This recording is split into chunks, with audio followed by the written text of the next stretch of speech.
Hola, hola, ¿cómo están? Bienvenidos a Fuera de Juego. El fútbol inglés ha dado un enorme golpe el día de hoy, y no necesariamente en la cancha donde regularmente los viene dando, sino en las oficinas contables. El Leicester City, campeón, recuerdan, ni 10 temporadas atrás de la Premier League, ha perdido 6 puntos el día de hoy por romper reglas financieras y se encuentra ya en posiciones de descenso del Championship, o sea, pasarían a la tercera división profesional del fútbol en Inglaterra. Dicen que la sanción es desproporcionada y todo lo que quieran, que van a revisar el proceso, pero es este golpe uno que nos hace recordar que en el fútbol de hoy en día se juega también ahí en la cancha como afuera en las hojas de Excel. Arrancamos con Fuera de Juego.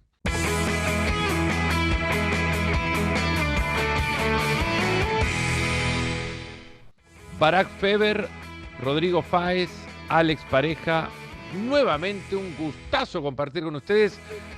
Barack, lo tuyo es lo primero. ¿Cómo estás?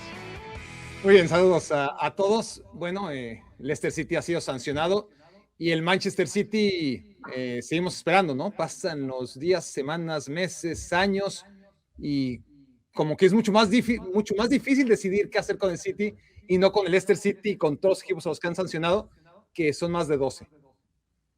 Don Rodrigo Fáez. ¿Qué tal, Fernando? Mira, yo para iniciar creo que he elegido esta frase: Cristiano Ronaldo tiene más valor casi que millones. Bueno, es profunda, la corta y con mucha profundidad, me parece. Don Alex Pareja. ¿Qué tal? ¿Cómo estáis? Pues no te había preparado ninguna frase, pero en estos casos siempre es bueno recurrir a la Biblia, de Johan Cruyff. Abres cualquier capítulo, este es Mi filosofía, se llamaba el libro. Capítulo 10, controlar el balón. Saber parar la pelota es una de las habilidades más importantes del fútbol. De hecho, quien no sepa parar un balón se puede decir que no sabe jugar al fútbol. Don Johan. Ahí está. Así arrancamos Fuera de Juego hoy, Barack, con ya conocida, después de lo que ha sucedido el día de ayer, la final de la primera Copa en Inglaterra, la Copa de la Liga, que entrega unos pírricos 100.000 libras esterlinas, unos $150.000 para redondear, como premio al ganador del 22 de marzo, cuando se crucen el primero de la Premier League contra el segundo de la Premier League a día de hoy, que son Arsenal y Manchester City. El Arsenal, que no llega a un título en veintitantos años, un título de Copa al menos, un título cualquiera también, y la obligación, quizás por todo lo que del Arsenal se viene hablando, han eliminado al Chelsea. El Manchester City lo hizo sobre el Newcastle United en las semifinales. El equipo de Pep, con todas las quejas encima, no entra como favorito a este partido. ¿Coincidís? Sí, claro, y es algo que no tiene precedentes. Un Manchester City que llegue contra el Arsenal o contra cualquier otro equipo a una final y que no llegue como favorito es algo nuevo y bien explicado por un Manchester City que tuvo una temporada de reconstrucción en la 24-25, que en esta 25-26 ha vuelto a parecerse a ratos a lo que un día fue, pero sigue estando lejos, muy, muy lejos. Mientras que el Arsenal, habrá quien lo critique más que otros, pero es un equipo en constante evolución. Es un equipo que cada año va atacando sus deficiencias y se enfrenta a un Manchester City ahora mismo inferior. Y cuando analizamos los últimos duelos entre el equipo de Arteta y el de Guardiola, independientemente del marco contextual de la temporada 25-26, el equipo de Arteta viene siendo mejor que el equipo de Guardiola en los últimos enfrentamientos también. Ya vamos a recordar aquel partido del mes de septiembre, cuando Alex se cruzaron y también parecía que se había cruzado los cables Guardiola, porque terminó entregando la pelota como nunca la había entregado, no porque el Arsenal se lo reclamara o buscara tener la pelota, sino como un diseño de su parte. Pero ya nos meteremos en ese camino para analizar cómo son los equipos que ahora se van a cruzar en esta final de la Copa de la Liga. Para mí, que el Arteta, Rodri Fáez, no es una pregunta. Para mí, que es el partido de mayor presión que habrá enfrentado. Yo creo que sí, ¿no? Por todo lo deportivo, la presión, también por lo emocional, ¿por qué no decirlo, no? Incluso yo creo que debe ser un debate para mí que el Arteta interno, por ver cómo ha cambiado la forma de jugar del Arsenal, que no es la primera vez que lo comentamos en Fuera de Juego, ¿no? Por todos los ingredientes que además tiene. Yo creo que esa presión es una presión que a Mikel Arteta, por lo que me cuenta gente de su entorno, le gusta y se la quiere quitar también de en medio cuanto antes para sobre todo dar un puñetazo encima de la mesa de cara a lo que luego llegará en el final de la temporada, ¿no? El hecho de que el Arsenal, lo hemos contado también aquí, lo hemos debatido, mucha gente también lo dice, ¿qué le pasa al Arsenal en los últimos tramos de campeonatos? Y esta temporada, cuando ya lo tiene todo a favor, cuando ha firmado, ha invertido para tener fondo de armario, para tener calidad, para que en las lesiones no se le note tanto al equipo, pues parece que vuelve otra vez a flaquear. Lo que pasa que los contrincantes están flaqueando también, y en este caso contra el Manchester City, qué mejor rival para dar ese puñetazo encima de la mesa, de condicionar al equipo de Pep Guardiola y sobre todo hacer que no se crezca, porque al final el Manchester City tiene una deriva en los últimos años o una inercia ganadora importante, y si por un caso gana el Manchester City, me parece a mí que va a tener un problema ya no táctico, porque es obvio que el problema táctico es otra cosa, pero ya casi psicológico, ¿no? Mikel Arteta o el Arsenal con el City. Algo así venía hablando Arteta, ¿no? Recientemente, una clasificación además que le llega, algo así digo, sobre el tema mental, que es algo, Alex, en lo que tienen que trabajar, dijo Arteta, no hace muchos partidos, parece que fue hace 3 meses, pero en realidad ha sido hace 3 partidos nada más, y no ha pasado quizás una semana con lo apretado que son los calendarios hoy día. Un gol que le llega tarde a ese partido, a ese Arsenal frente al Chelsea, minuto 97, gol del recuperado Kai Havertz, no por el gol, sino porque ya está físicamente para jugar. Quiero mostrarte nada más, Alex, las estadísticas del partido y ver lo que hizo el Arsenal en ese compromiso contra el Chelsea.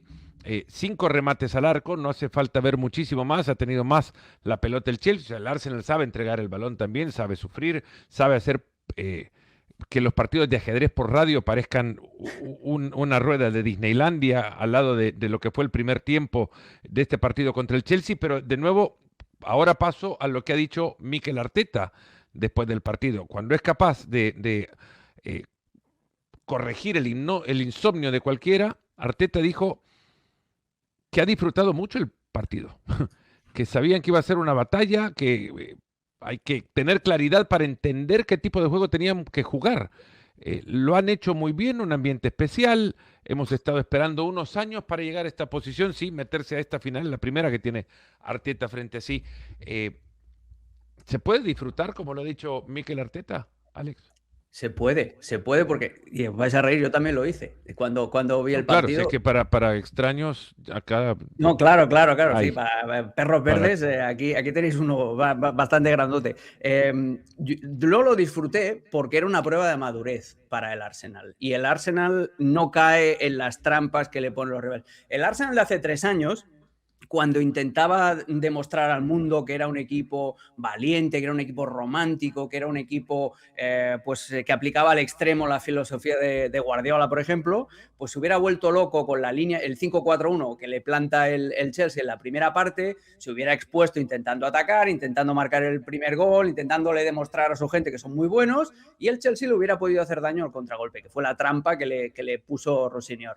¿Qué hizo Arteta? Vale, tú me plantas 5-4-1, el que tienes la necesidad de marcar eres tú, Chelsea, no soy yo. Entre Gabriel y Saliba se pegaron un festival de pases intrascendentes, sobre todo tenía la ventaja el Arsenal. Si el rival te defiende en un 5-4-1, la ventaja la tienes en zona de inicio, y ahí tenía eso, Gabriel, Saliba. Hay un arma secreta en el Arsenal que es brutal por todas las herramientas que le da, que es Timber. No solamente la variedad en el ataque, que puede doblar por fuera al extremo, ya sea Saka o Nkunku, o puede ir por dentro también a atacar carriles interiores, sino en salida de balón, Timber aparece por todos los lados. Me estaba volviendo loco en la primera parte, y además con toda la intención del mundo, porque él le dice a sus compañeros, cuando él entra en la zona de Rice, le dice a Rice, pues espérate, márchate un poquito más para allá, vete para aquí. O cuando lateraliza, le dice a Saka, a Nkunku en aquel caso, o a Eze, que estaba jugando de enganche, dónde tiene que venir a recibir la pelota. A mí me encantó el partido del Arsenal porque era saber exactamente dónde estaba parado y el contexto y lo que le requería el partido. En la segunda parte, cuando el Chelsea ya cambia esa línea de 5, ya intenta poner un partido más ofensivo para hacer lo que tenía que hacer, que era marcar, el Arsenal da un pasito para atrás y les espera. Para mí es una prueba de madurez extrema el partido contra el Chelsea, y una muestra de la inteligencia y de lo bien que están mentalmente, de que no tienen esa ansiedad que tenían años atrás de querer demostrar lo buenos que son. algo que ya había probado ser también Arteta, ¿no? La capacidad de poder para cambiar quizá el discurso al hecho, ¿no? Las palabras a la cancha. El técnico que en su momento parecía ser un aventajado alumno de la idea de juego profesada por Pep Guardiola y la tenencia de pelota, ante Pep Guardiola no tenía tapujos para regalarle la pelota. ¿Qué hizo Guardiola? Sin querer que esto sea una previa de la final, que nos hace falta mucho, sino para entender cómo se comportan estos dos equipos, Barak. Cuando se cruzaron en septiembre, Guardiola vivió el partido con menor posesión de pelota de su carrera. O sea, él le dio la pelota al Arsenal. Terminaron 1-1. Terminaron 1-1 porque el City se fue 1-0 y decidió que con eso le bastaba para ser equipo fuerte, rotundo. Cuando oyes las entrevistas de Guardiola, le iluminan los ojos al hablar de su Manchester City y su versión más perfecta en la temporada 22-23, cuando gana la Champions League y lo hace con una defensa sólida, ¿no? Y hasta le cambia la mirada. Ese City ya no existe, ¿no? Ese City claramente es un City que no está concentrado los 90 minutos, que se cansa, que es demasiado conservador y que en ese partido en particular fue el parteaguas en el que nos dimos cuenta que Guardiola ha cambiado en esta evolución táctica en la que estiró tanto el guardiolismo hasta que ya no iba para más, está dando pasos atrás. Y no solo en ese partido, que claro, ante un rival como el Arsenal es el más notorio, pero en muchos otros momentos ha renunciado a la pelota, sobre todo en los segundos tiempos. Ha sido un equipo que ha confiado en una solidez defensiva que no tiene. Y en ese partido que lo iba ganando 1-0, le acaban empatando 1-1 y muere de nada el City, porque ni se lleva a los 3 puntos, ni es fiel a lo que ha buscado siempre el guardiolismo. Y con los fichajes que ha tenido Guardiola en esta temporada en particular, nos comprueba esto, ¿no? Es un equipo que va a ser mucho más dependiente de lo que pasa en las áreas, con Donnarumma, aunque no juegue con los pies, con Haaland desde hace 3 temporadas, pero ahora ya con todo un ecosistema alrededor de él para facilitar la labor.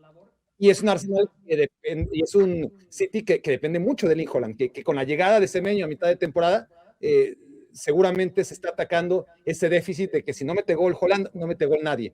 Y esto Ojo, pero ayer hablamos de un en el partido Arsenal, de Marmoush con doblete, sin Haaland en el campo. Sí, en contra del Newcastle United, el City hace un muy buen primer tiempo, mete 2 goles Marmoush, es novedad, no es algo que ocurra a menudo. Marmoush viene todavía con la carga de fallar aquel penal en la final de la FA Cup, que no quiso tirar Erling Haaland, y ahí está la gran diferencia, una de las grandes diferencias entre el Arsenal y el City, ¿no? El City que busca mecanismos para no depender tanto de Erling Haaland, y un Arsenal que busca ver si Gyökeres empieza a meter goles, ¿no? Se empieza a parecer a lo que fue en el Sporting Club, mientras tanto no lo necesita, ¿no?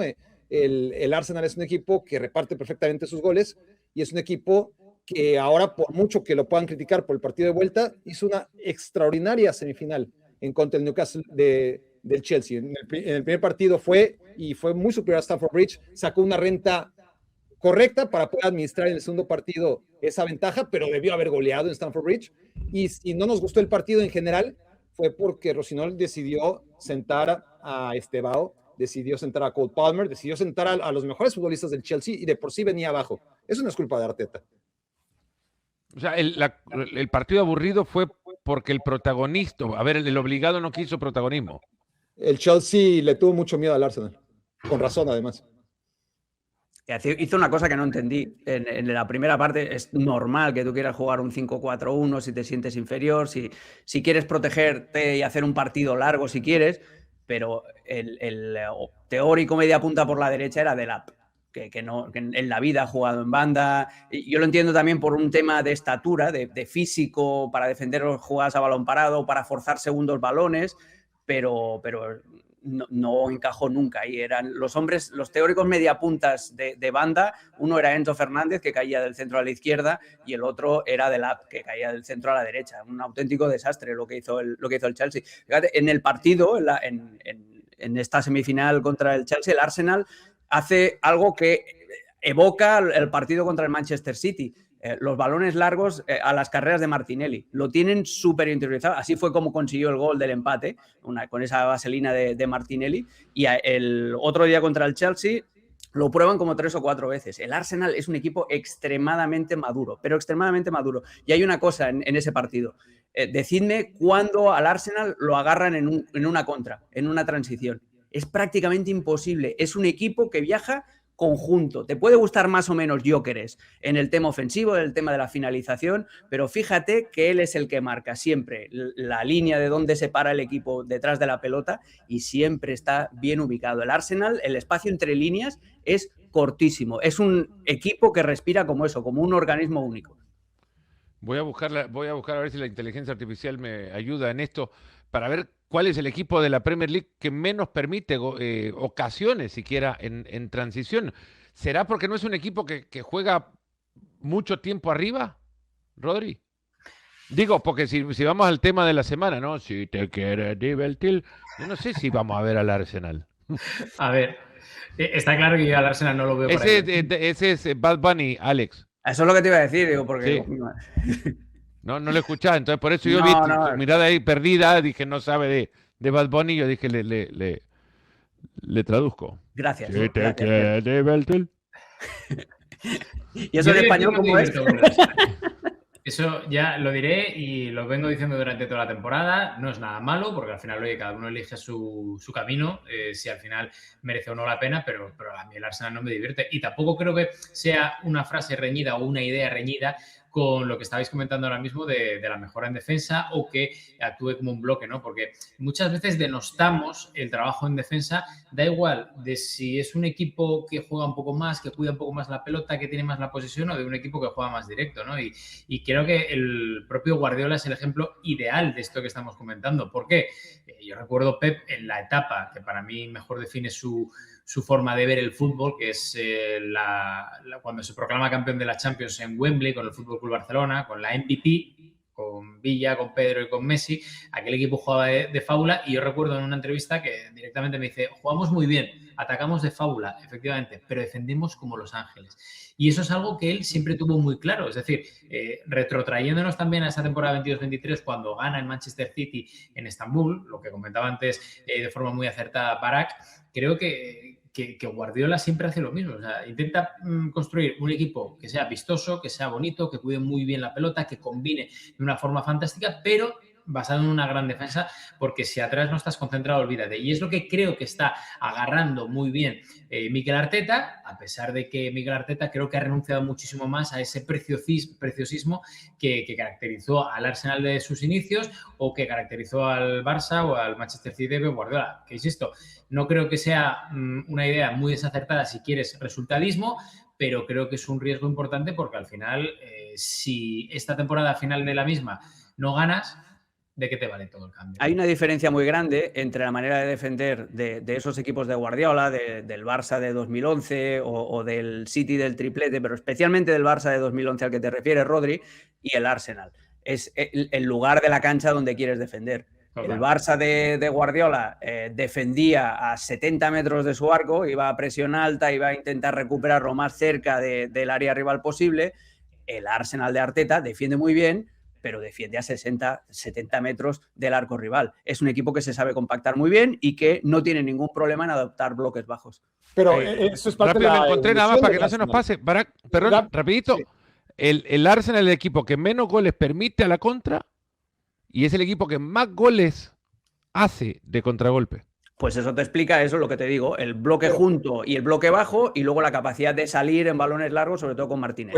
Pues tiene un mérito enorme que el equipo de la segunda mejor posesión de Premier League, porque ese es un equipo que más pelota tiene después del Manchester City, sea más el equipo que más goles de contragolpe te hace. Es una evolución, claramente. Pasó de ser un equipo wannabe, porque eso llegó a ser el Arsenal, a un equipo realmente muy bonito de ver. Dejó de ser wannabe en la temporada 22-23, alcanzó su pico más alto de vistosidad y le sirvió de poco porque en la segunda vuelta Saliba se lesionó, el equipo se vino abajo y el Arsenal pasó lo que pasó, se quedó sin poder ser campeón y fue campeón otra vez el City.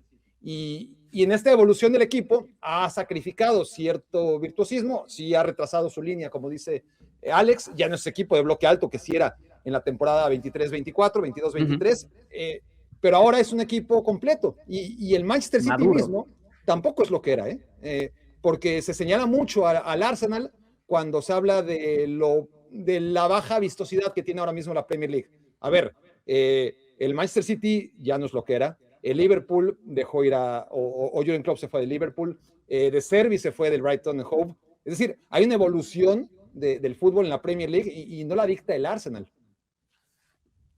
Bueno, pero ahí están metidos en una final y a la búsqueda de un título que en el norte de Londres, que le corresponde al Arsenal, porque hay otro que le corresponde al Tottenham, pero dice que se encarguen ellos, están buscando desde hace ya muchísimo tiempo. Para títulos, muy cerca el Barcelona de meterse a la disputa de un título, a falta de conocer el sorteo de las semifinales de la Copa del Rey, y que al momento que grabamos esto todavía no conocemos a uno de los 4 semifinalistas. El Barcelona ha logrado superar su eliminatorio un par de días atrás, venciendo en el Carlos Belmonte al Albacete, Barak, con quizá la jugada de Gerard Martín salvando la pelota sobre la línea, como una que va a quedar también guardada en la memoria, como este equipo que a la vista quedaba claro en el 11 que Flick estaba apostando por una formación seria que no le llevara a ningún problema, cómo ese equipo llega a tener que recordar esa imagen de Gerard Martín para evitar el gol del empate. Sí, y no fue una jugada, bueno, sí fue una jugada aislada, pero no fue la única. Hefte tuvo un par en el segundo tiempo, ¿te acuerdas? Un cabezazo infallable, una jugada un poco más complicada mano a mano. Tuvo dos. No, tuvo dos claras. Una que es el cabezazo. Una pelota que se va afuera y un cabezazo que tiene solo. Que tenía un grado de dificultad mayor. Una fue por ahí del minuto 55, otra por ahí del minuto 65. Y luego llegó aquella que tiene que salvar Gerard Martín sobre la raya. Claro que el otro punto de vista es, a ver, ahora vamos a repasar todas las que tuvo el Barcelona y que no entraron. Pero es que esto es el Barça. El mismo análisis que podemos hacer del partido contra el Elche, que acaba ganando 3-1, pero que debió haber metido 10, pero también le debían haber metido por lo menos 3 al Barça. Hizo un súper partido contra el Elche, pero igual que contra el Albacete, sin jugar a un vuelo tan alto, sufrió lo mismo. Un equipo que genera muchas ocasiones, que falla la mayoría y que sigue dando esa sensación de fragilidad, de que si el Elche solamente te hace un gol, de que si el Albacete solamente te hace un gol, va a llegar el Inter de Milán en turno, llamémosle Inter o el que sea, pero es ese mismo equipo que no tiene a los delanteros, no tiene a Hefte de centro delantero, ¿no? Tiene un delantero que cobra muchísimo dinero porque mete muchísimos goles y porque falla muchas menos oportunidades de gol. Entonces, la sensación es esa, que el Barça empieza a tener mejor puntería en las ocasiones que genera, o va a correr la misma historia, porque cuando se enfrenta a rivales a matar o morir, no van a fallar las que fallan Albacete y Elche. El mismo partido que hace el Barça contra Albacete o contra Elche en semifinales de Champions League, lo pierde. Un partido que arranca, Rodri, con Robert Lewandowski en la formación, que viene aprovechando quizá el mejor momento de Lamine Yamal. Quizá no lo he escuchado también Alex Pareja, pero es el mejor momento de la temporada de Frenkie de Jong. Se ha visto en las últimas 2 campañas, en los últimos 2 partidos, además en la conducción, sin Pedri en el medio de la cancha, a un Barcelona, y no digo que sea es una casualidad, no es causalidad, que sin Pedri generen 30 ocasiones en un partido, 28 ocasiones en el otro, no contra el Albacete igual, pero con Robert Lewandowski en el 11, que Barak esté hablando de puntería, y a Robert Lewandowski, ¿qué le queda de esto? No, lo que le queda es aprovechar de aquí a final de temporada las oportunidades que va a tener y poco más, porque a mí me da la sensación de que Robert Lewandowski, en cuanto termine el año, se va a ir del FC Barcelona, salvo milagro no esperado, ¿no? Sí que es cierto que lo decía Alex hace no muchos shows que está envejeciendo y se le ve muchísimo, ¿no? Cómo está poco a poco yéndose. Es una pena, ¿no? Porque para los que somos un poco melómanos y miramos hacia atrás, vemos lo que era Lewandowski en su día y aún estando todavía fit para lo que es el fútbol de élite, está a años luz de lo que Robert Lewandowski nos ofreció hace 5, 6, 7, 8 años, ¿no? Pero ya está. Yo creo que tiene que aprovechar de la mejor forma posible estos últimos meses en el FC Barcelona. Creo que además tiene un perfil que el FC Barcelona no tiene, ¿no? De rematador dentro del área, de hombre con experiencia, de hombre que puede ir de cabeza, de hombre que dentro del área te puede, en una baldosa, insisto, a pesar de que ya no es el mismo, te puede solventar un partido, una papeleta, y sobre todo yo creo que una cosa que además me lo dijeron desde dentro del vestuario del Fútbol Club Barcelona, que tiene Lewandowski y que el resto todavía están en ese proceso de aprender, ¿no? Aprovecharse del talento ajeno. Y tú acabas de dar en la clave de todo, Fernando. ¿Cómo ahora que Lamine Yamal está mejor, está viendo ya esa luz al final del túnel, eso es algo que puede aprovechar muy bien Robert Lewandowski a su favor y en favor, por ende, del equipo, ¿no? Por tanto, bueno, yo creo que el partido contra el Albacete, estoy también de acuerdo con lo que decía ahora mismo Barak. Creo que el Barça falla un poco en las áreas, tanto abajo como arriba. Arriba por perdonar demasiado y abajo por lo que pudo haber sido ese gol que si no llega a salvar Gerard, pues hubiera sido el de la prórroga definitiva, el de forzar el tiempo extra, pero ya está, es lo que tiene que mejorar el Barça y en ello, sobre todo arriba, en no fallar para luego no pedir la hora, ¿no? La pregunta creo que termina siendo, Alex, ¿por qué el Barcelona, siendo superior a su rival, se permite encontrar una situación, le permite a su rival encontrar una situación que sobre el final del partido puede haberle cambiado el guión a todo esto? Bueno, pues porque el partido en sí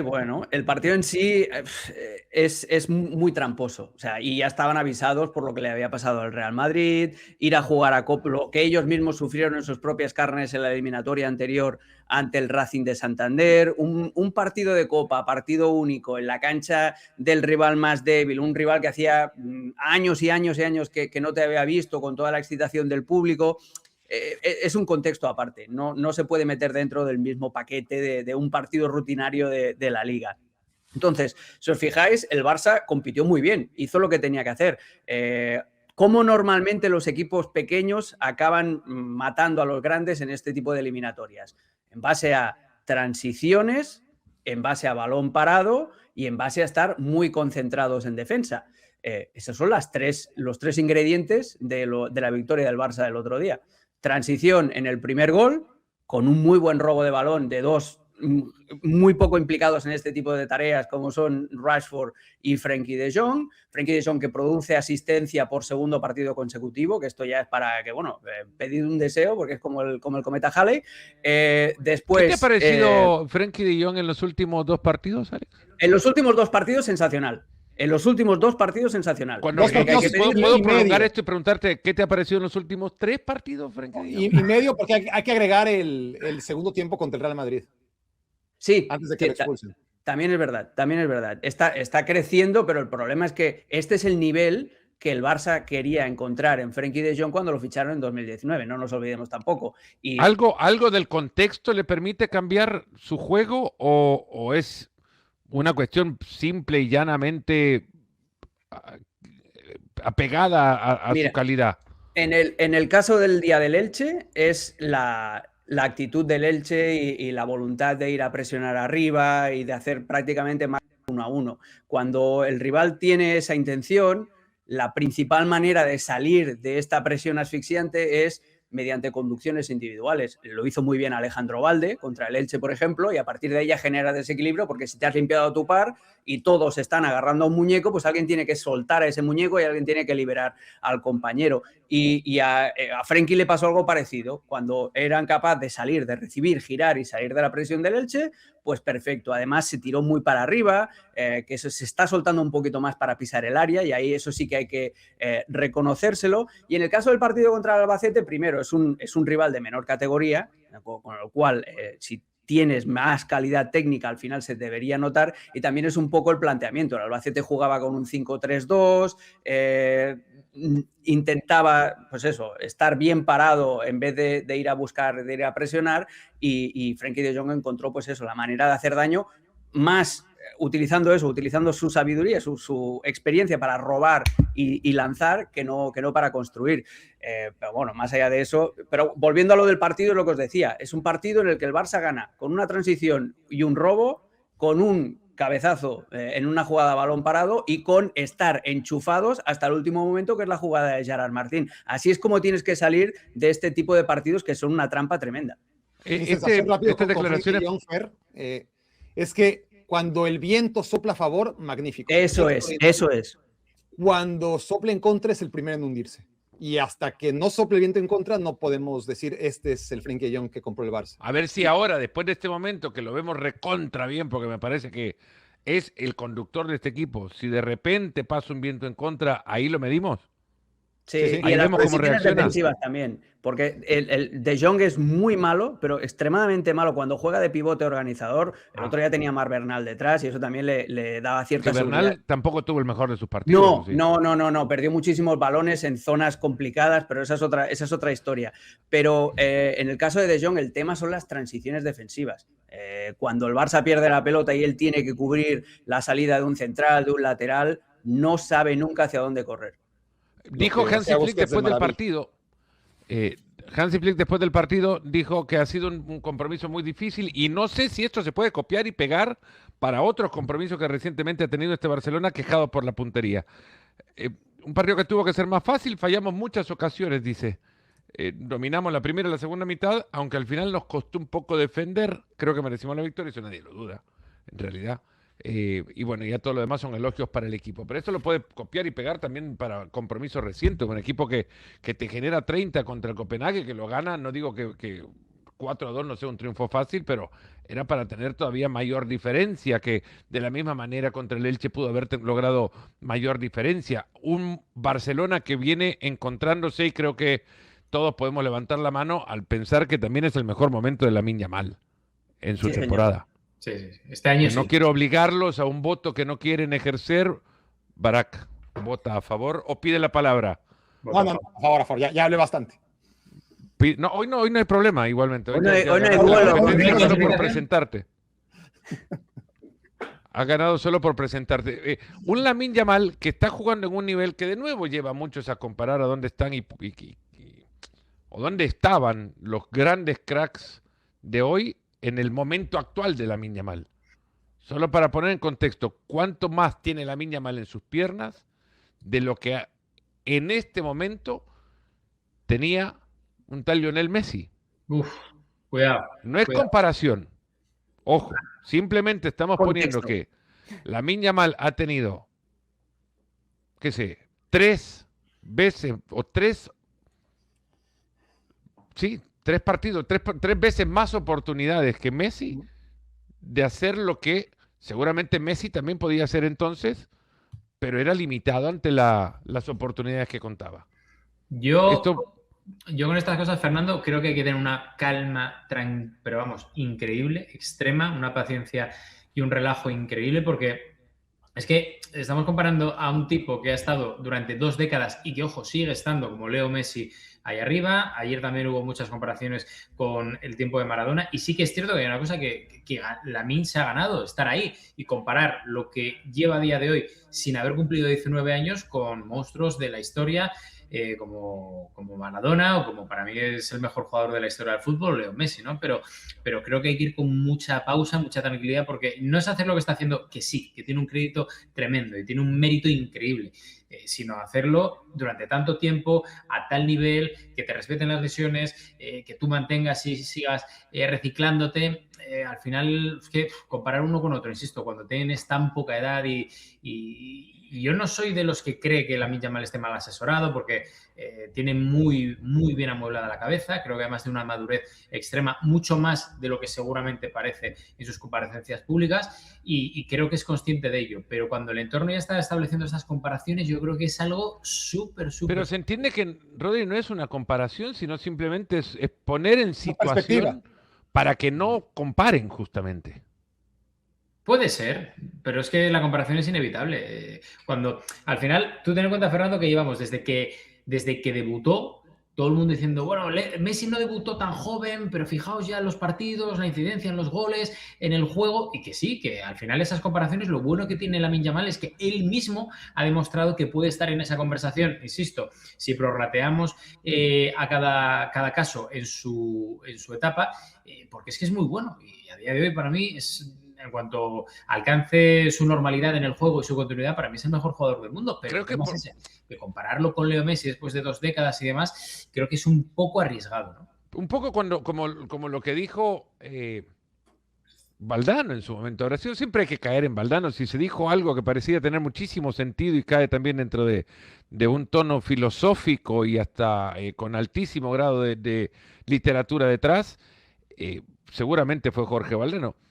No sé si al final lo dijo él o no, pero es que se le comparaba a Messi con Maradona muchas veces, con la diferencia de que Maradona era Maradona cada tanto y Messi era Messi todos los sábados, o domingos, o miércoles. Fue Valdano ese, sí. Y luego también hay otra, ¿en qué equipo surge Lamine Yamal y en qué equipo aparece Messi? Messi tenía que ganarse el puesto cuando los delanteros del Barça eran Eto'o, Ronaldinho y Henry. Lamine Yamal aparece cuando hay un Erial. Y luego Juli, claro. Sí. Pero antes Juli en 2006. Cuando tenía, para ponerlo en contexto exacto, cuando Messi tenía la edad de Lamine Yamal, no fue convocado a la final de la Champions. Estaba lesionado también. Se estaba recuperando una lesión. No fue convocado, no entraba dentro de los planes de Frank Rijkaard, de todas formas. Era un jugador que estaba teniendo minutos, que destacaba mucho, pero que tenía por encima de él a Eto'o, a Ronaldinho, a Juli y a Henrik Larsson. Era el quinto de los 5 delanteros. Claro, es que es eso. Y cuando aparece Lamine Yamal, pues en el Barça está Luuk de Jong. Y claro, es que ese es el tema. Esa es la diferencia. Por eso ha tenido que jugar más también. Han hecho de la necesidad una virtud, pero esa es la gran diferencia, que Messi tenía que esperar su turno porque había mucha gente con una trayectoria y una carrera súper consolidada, y Lamine Yamal aparece en un momento en el que el Barça va sediento de talento. Un Barcelona que este sábado estará jugando en el Camp Nou en el partido correspondiente a la fecha 23 de la Liga, defendiendo el liderato que por ahora sostiene ante el Real Club Deportivo Mallorca de Yago Barrasate, partido que tendremos por ESPN Deportes y por la app de ESPN en los Estados Unidos. Un partido de un fin de semana lleno de muchos compromisos por ver, y por lo mismo, para anticipar esos partidos, ahora le abrimos la puerta de fuera de juego a don Alexis Martín Tamayo Parera. Ya dentro de poco creo que nos vamos a tener que conocer el apellido de Carlito Alcaraz. ¿Cuál es el segundo apellido de Carlito Alcaraz? Parera. ¿Sabéis cuál es el segundo apellido de Arbeloa? Parera. No. Coca. Que es un postre buenísimo en Cataluña, para San Juan. De hecho, sería... Bien sacado, porque yo no sabía para dónde iba el tema. No. Es un postre, la coca de San Juan, cada 23 de junio, un postre buenísimo. Sí. Bueno, digo que de hecho sería mejor para los narradores llamarle a Álvaro Coca que Álvaro Arbeloa, porque yo creo que Álvaro Arbeloa es complicadísimo. Pero ojo, eso lo dijo él una vez, que incluso para él, para Álvaro Arbeloa, era muy difícil decir su nombre rápido. No, es bastante complicado. Y es 15 cerebral. En la época en la que en Twitter se podía convivir y ¿te acuerdas aquellas épocas, Alexis, donde se decían cosas y la gente te respondía cariñosa? Ahora dan los buenos días y te tiran con bazucas y de todo, bueno, te escupen en la cara. Ayer puse un tuit elogiando a la Real Sociedad por sus 3 semifinales consecutivas. Te pusieron nota de comunidad y todo. En Copa del Rey. Elon Musk te puso algo. No, claro. Felicito a la Real Sociedad y digo que es un hecho sin precedentes en la historia de la Copa, que la Real llega a 3 semifinales seguidas. ¿Y quiénes han venido? Han venido todos todos los del Athletic Club. Nosotros también lo hicimos. Chico, que estoy hablando de la Real Sociedad, que la vida hay más gente que el Athletic, más gente que el Barça.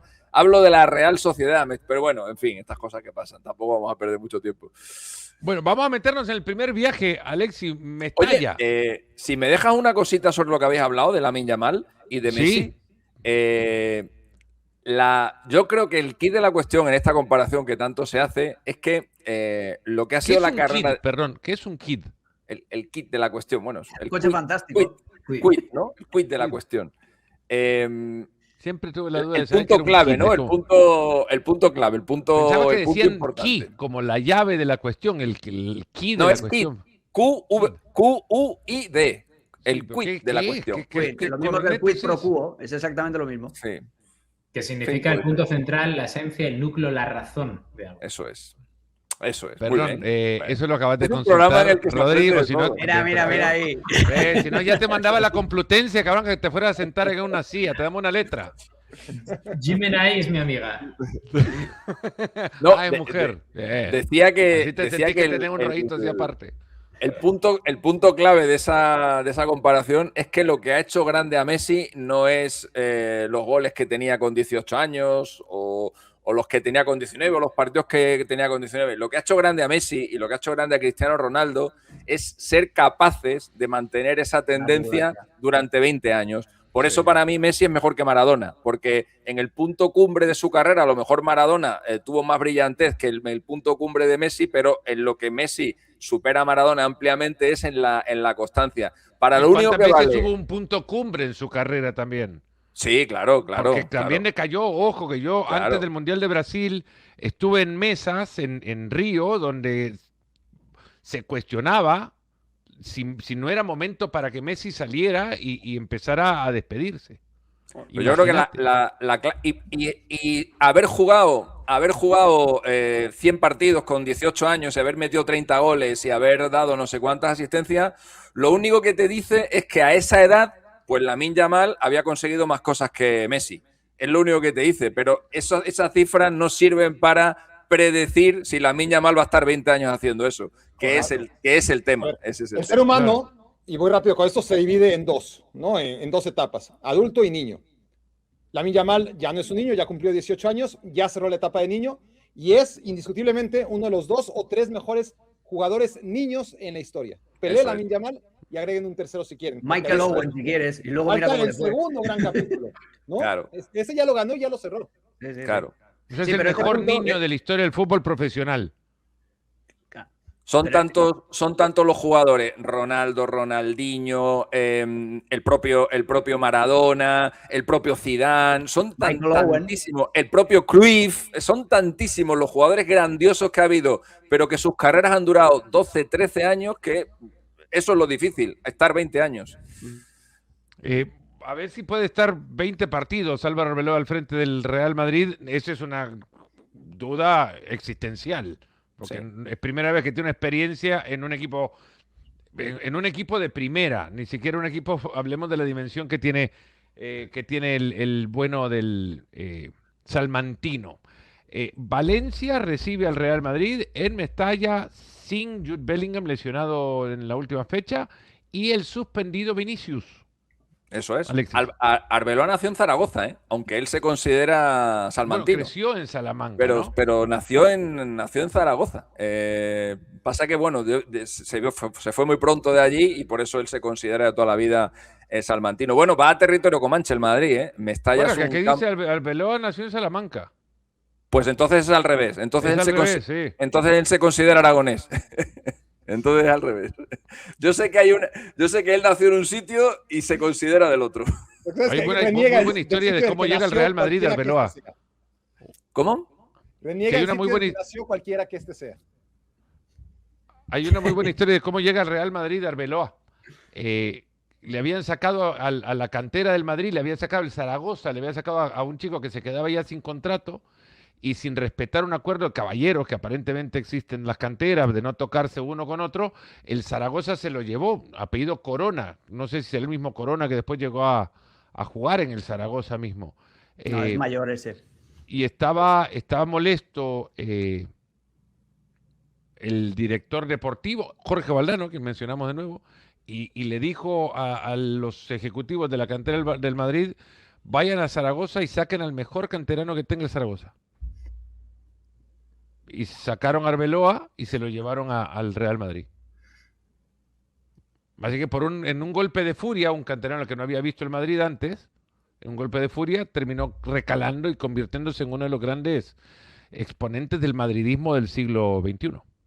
Sí, señor. Y del fútbol de selecciones. Recuerdo que Arbeloa es el único jugador que ha disputado 3 grandes torneos de selecciones y los ha ganado todos. Y que ninguno de sus compañeros se acuerde, porque Marco Sena le preguntaban el otro día si te acuerdas de Arbeloa, fue compañero tuyo, ¿no? Le dicen en la Eurocopa, y dice Marco Sena, Álvaro, no recuerdo, dice, no.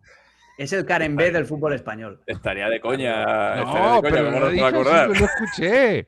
¿Cómo no se va a acordar, hombre? Yo lo he escuchado, no se acordaba si había estado con él, que Sena estuvo en uno de esos 3 títulos, en el de la Eurocopa del 2008 y no se acordaba.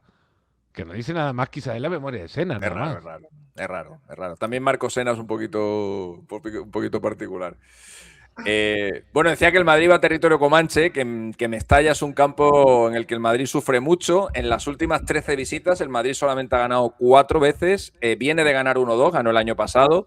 Y el Madrid no gana 2 partidos seguidos desde hace 13 años en Mestalla. Hace 13 años estaba Mourinho allí en el banquillo del Real Madrid. El Madrid ganó en la temporada 11-12, la temporada de los 100 puntos, ganó 2-3 y al año siguiente ganó 0-5 en un partido en el que hay una anécdota que a mí me contó un jugador que estaba sentado justo detrás de Mourinho y de sus ayudantes en el banquillo, en el que estaba ganando el Madrid 0-5 con Casillas de portero. Ya había estallado toda la guerra entre los dos y Mourinho andaba buscando sustituto para Casillas y Mourinho le dijo a uno de sus ayudantes, esto lo escuchó un jugador que estaba sentado en la fila de atrás del banquillo, para que el partido sea redondo ya solo hace falta que le metan 3 a este. Y que acabara el partido, pues eso, 2-5 o 3-5, pero que a Casillas le hubieran hecho pues 3 golitos. Hasta ahí llegaba el enfrentamiento que había entre los dos, que por cierto, después de aquel 0-5, el Madrid volvió a visitar Mestalla un mes después y ahí fue donde Arbeloa lesionó a Casillas, pegándole una pata en la mano. Mira. Pero no jugaban juntos. Sí, jugaban juntos. Era muy mouriñista, pero en un intento de extremo ya era partido de vuelta de Copa. El Madrid había goleado al Valencia en el partido de ida. El Madrid jugó el partido de vuelta pues con cierto relax. Porque claro, venía de haberle metido 5 al Valencia hace nada de tiempo. Y ese partido se lo tomó bastante con calma y en una acción, Arbeloa intentando despejar un balón, le metió un patadón a Casillas en la mano y pues sí, Casillas estuvo un tiempecito fuera de circulación. Y no viene... Imagen que Mourinho ha creado en un NFT. ¿Ah, sí? No, mentira. Que bueno, no sé. No sé, la otra decía que la foto iba a decir un poco que la foto la he enmarcado y la tiene en su mesita de luz, pero no. Quedaba mal. Yo de Mourinho me espero cualquier cosa, aunque ha cambiado mucho, Mourinho. A mí ya me cae bastante bien. Ya se ha hecho mayor, ha madurado y ahora... Le ha dado la vuelta al personaje. Ya. Sí, ahora es el abuelo entrañable. Correcto, totalmente. Que lo han tenido lejos, se fue hasta Turquía, no lo ven todos los días, que si no es lo mismo de siempre. Pero de vez en cuando tiene algún ramalazo, como cuando dando una rueda de prensa en Turquía dijo que la liga turca no la veía nadie.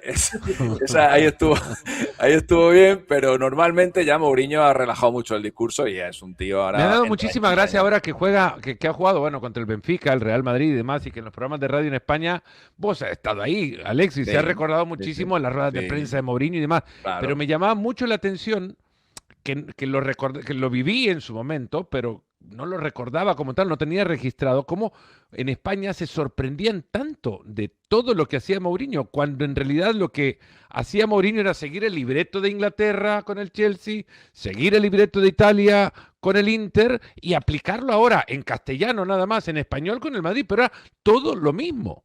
Todo. Bueno, a ver, al tercer mes me empiezo a quejar del calendario. Al cuarto me quejo de los árbitros, vuelvo con la cantaleta al calendario y regreso con los árbitros. Es el mismo manual. Pero metiéndole mano al Barça también, claro. Que eso es lo que más gustaba en Madrid. Aquella rueda de prensa de a mí me daría vergüenza ganar la Champions que ha ganado Pep. Aquello fue el sumum, aquella rueda de prensa. Eso no fue la previa, la del... Las semifinales de la 10-11 fue aquella, la previa a las semifinales en el Bernabéu, que luego fue cuando Guardiola llega y le responde aquello de ¿cuál es la cámara de José? Porque si él me llama Pep, yo lo voy a llamar José. Era imposible entrar a esa rueda de prensa, no sé si vos estabas por ahí, Rodri, pero era imposible. Yo tengo la gran suerte de haber entrevistado, porque de aquella yo era el reportero de una de las cadenas, o de la única cadena que tenía los derechos tanto de la tele como tanto de la Liga como de la Champions. O sea, yo os puedo dar o escribir, mejor dicho, un libro de varias series sobre Guardiola. ¿Te encerró en hotel? En hotel. ¿Te encerró en alguna habitación, en algún cuarto de...? No, eso fue Antomeana. Buen amigo, por cierto, de esta casa, pero no, o sea, yo es que creo que el problema que tuvo Mourinho cuando llegó a España, primero fueron los voceros y altavoces que tenía alrededor el Real Madrid para intentar destrozar aquel Barça de Guardiola, porque Mourinho tenía un una tarea, que era destrozar al Barça de Guardiola, acompañado del altavoz de los portavoces, que por cierto ya se quedaron ahí y siguen todavía siendo o intentando ser más florentinista que Florentino y en su día más mouriñistas que Mourinho. Y el problema es que con esos voceros y con ese apoyo mediático, Mourinho se vino arriba, se le comió el personaje por completo, porque una cosa es lo que decís vosotros, ya estábamos acostumbrados a lo que decía en el Inter o en el Chelsea, pero yo creo que se pasó 3 pueblos y la ola de antimadridismo que hubo por culpa de Florentino y Mourinho de aquella, creo que a día de hoy todavía no se ha revertido. Hay una cosa también, y con esto ya quiero dar paso nomás al siguiente partido, si no nos podemos extender de acá y vamos a tener esa previa Benfica-Real Madrid cuando vengan los playoffs de la Champions League. Ahí nos vamos a meter de lleno, pero creo que existe una necesidad muy grande por el periodismo de nuevas plataformas, y no quiero llamar joven, sino periodismo de nuevas plataformas o la comunicación de nuevas plataformas, de encender todo aquello que significaba hablar de José Mourinho y tenerlo muy cerca del radar, porque no vivieron esa época.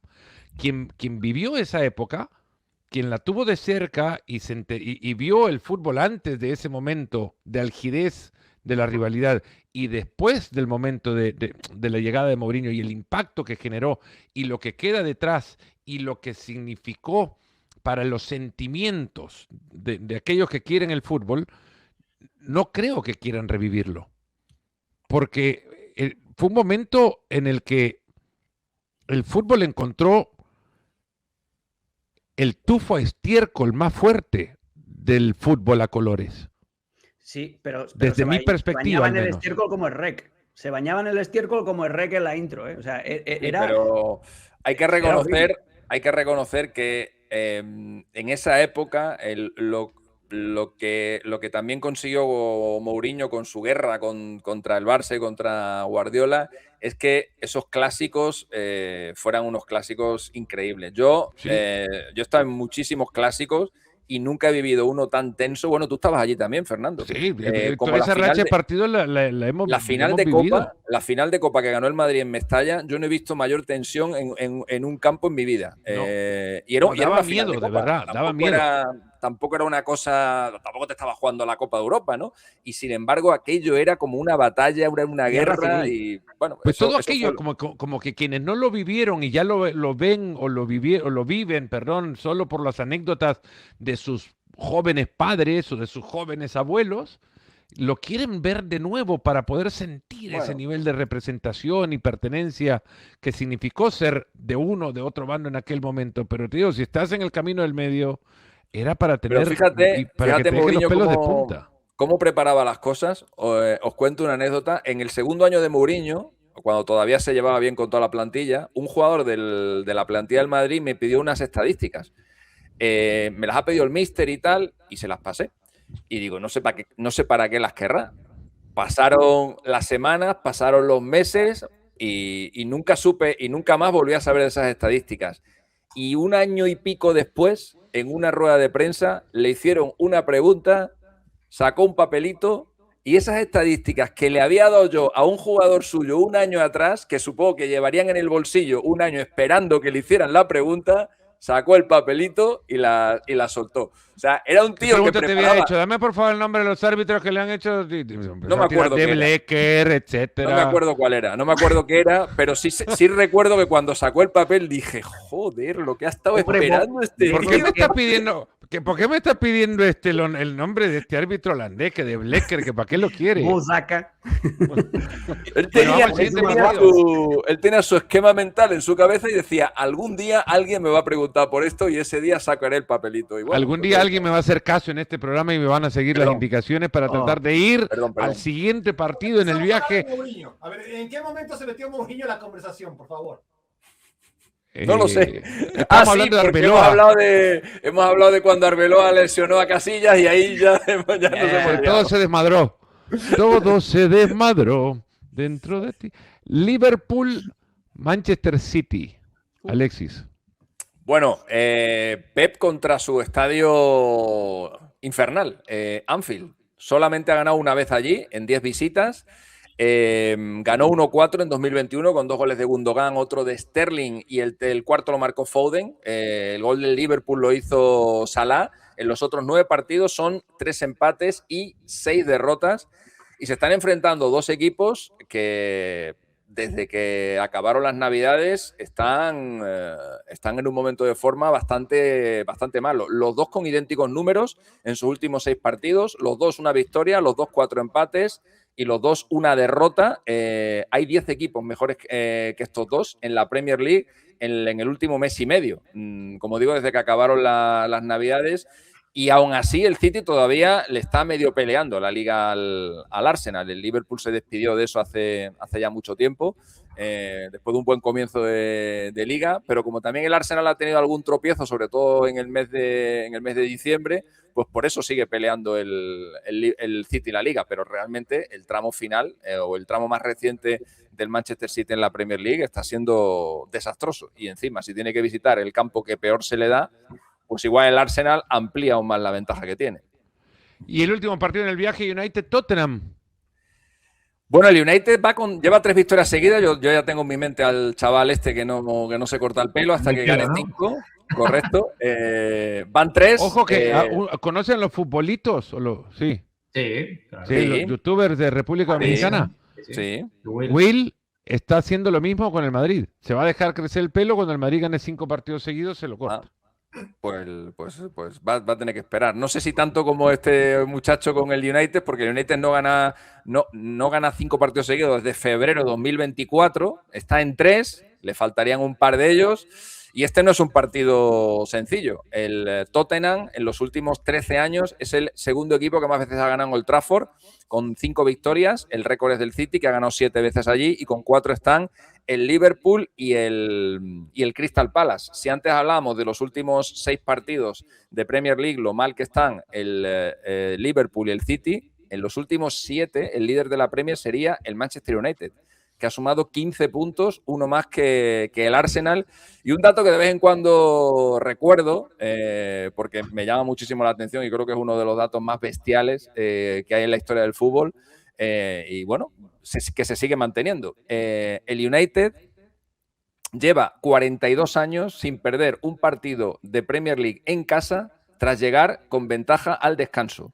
42 años, son 396 partidos sin que le remonten al United una ventaja en el marcador al descanso. El último que lo hizo fue el Ipswich Town el 7 de mayo de 1984.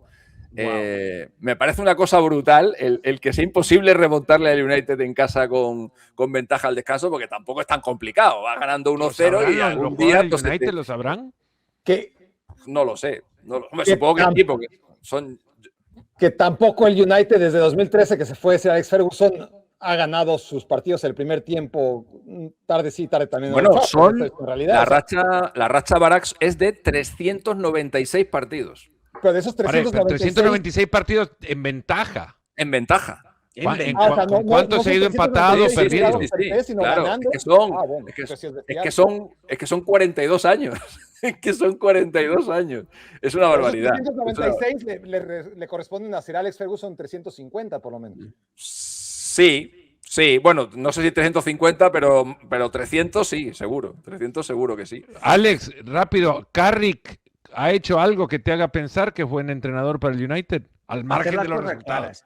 Simplificar, deshacer lo que no funcionaba, que era la línea de 5 de Rubén Amorim. Y esto lo apuntó Barak hace un par de fines de semana en ESPN FC, y para mí es otra de las claves, que es casarse con los jugadores veteranos, meter a todos los que tienen experiencia, los Lisandros, Casemiros, la posición de Bruno Fernández. Si eres el que tienes más calidad, pues te quedas en la posición de enganche, no sufras demasiado, pero ha ido a hacer una estructura fácil, que es un 4-2-3-1 / 4-4-2, que es la manera más fácil que tienes de entrar en un equipo, porque vas trabajando por parejas, la pareja de banda, la pareja de centrales, luego la interacción entre central y lateral, todo eso puedes ir trabajando en equipo, los dos mediocentros. Entonces lo que ha hecho ha sido simplificar, poner a 2 muñecos por banda en vez de darle toda la amplitud de la profundidad a un carrilero, y hacer un mensaje fácil, simple, como el juego de Carrick en el centro del campo del Manchester United, que era juego fácil y simple, pero muy efectivo, y confiar en los veteranos. Fácil y simple. Haces un canal de Instagram y lo que publicas es cómo limpiar la nieve en el lugar en el que te acabas de mudar, ¿no, Rodri? Por ejemplo.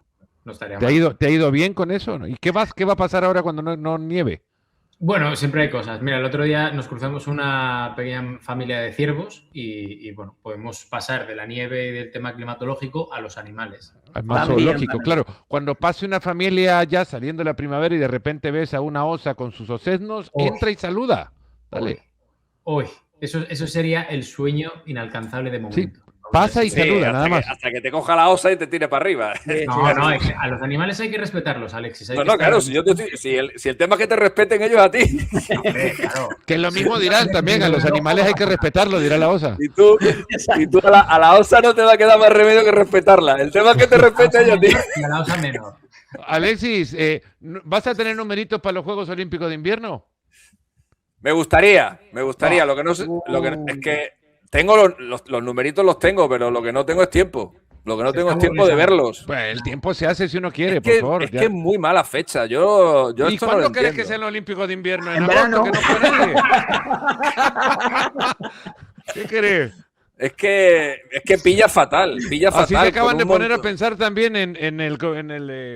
la Organización de Comités Olímpicos Nacionales de Asia. Le dijeron, qué mal lugar elegimos para unos Juegos Olímpicos de unos Juegos Asiáticos de Invierno. Acaban de posponer los Juegos Asiáticos que se iban a hacer en Arabia.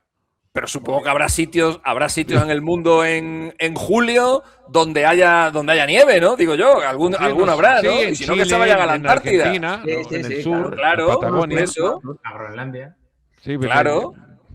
Que a mí me viene fatal, es que me coincide Pero es con que un montón ya de cosas. Estados Unidos ya tiene los Juegos Olímpicos de Invierno dentro de poco. Entonces ya Groenlandia lo querés sumar y es como que darle otra vez la... No, Entramos aquí en geopolítica que se nos va el pie. yo ahí me pierdo. Ojo, leí el otro día, Groenlandia fue digamos que Estados Unidos en un momento dijo a Dinamarca, te damos el control de Groenlandia porque a nosotros en este momento nos interesan estas islas que están acá abajo, que eran las Indias danesas, que es lo que ahora es las Islas Vírgenes estadounidenses. Bueno, que hagan Eso intercambio. lo cambiaron hace siglo y Chirola. Esto es un chiste nada más. No. Lo que le he dicho del cambio es cierto. Lo otro de Groenlandia era un chiste para... espero que ahora ninguno de cristal venga con... Bueno. molestia, ¿no? Olvídate. Seguimos. Lo Olvídate. sabrá. Vos decís que lo Si sabrá, me, han venido, Alexis. si me han venido a mí con un dato verdadero a tocar las narices, imagínate con un chiste. Desde el trueque Artur Pjanic, que no se ve un intercambio tan provechoso y tan exitoso. Sí, sí. Con eso cerramos este fuera de juego.